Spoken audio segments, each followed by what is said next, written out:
Hello, my name is Blake Patterson, and welcome to Afro Reviews. On the latest episode of the Classic series, I examine Orson Welles' Citizen Kane. This artistic triumph is one of the most studied films of all time. The late Roger Ebert would occasionally examine the movie at a screening with an audience.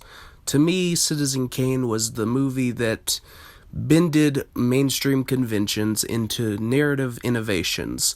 In a time when the most popular films were Gone with the Wind and The Wizard of Oz, it was a big deal when RKO Pictures believed in Orson Welles and the project Citizen Kane.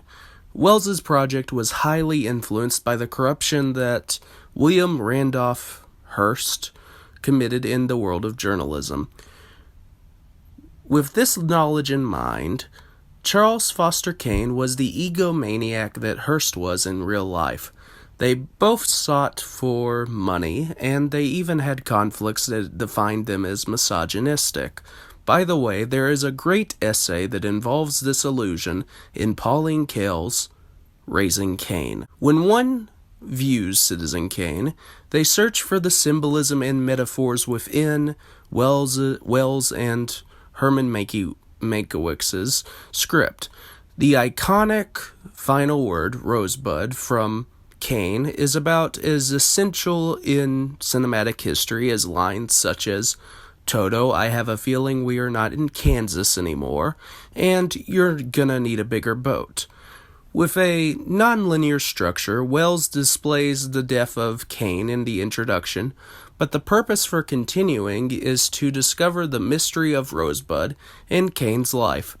I should also mention that there is a brilliant transition from Kane's life in his mansion to the newsreel report in honor of his death. In 1941, no one would expect newsreel footage in a motion picture. It was so unorthodox that it probably shocked several viewers. As for the main character, Charles Foster Kane is a complex leading character that people originally admire because he lost the essence of childhood in a world that was dominated by greed and capitalism. The capitalists around him influenced Kane to become an enemy to the public and himself. Even when he worsens, one can empathize with Kane as a victim of his environment. It would be wrong to analyze more of the film for the sake of anyone who has not seen Citizen Kane. There's a reason why people regard Citizen Kane as one of the greatest films of all time. It is the definition of an art film. Thank you for watching this video. Have a great night.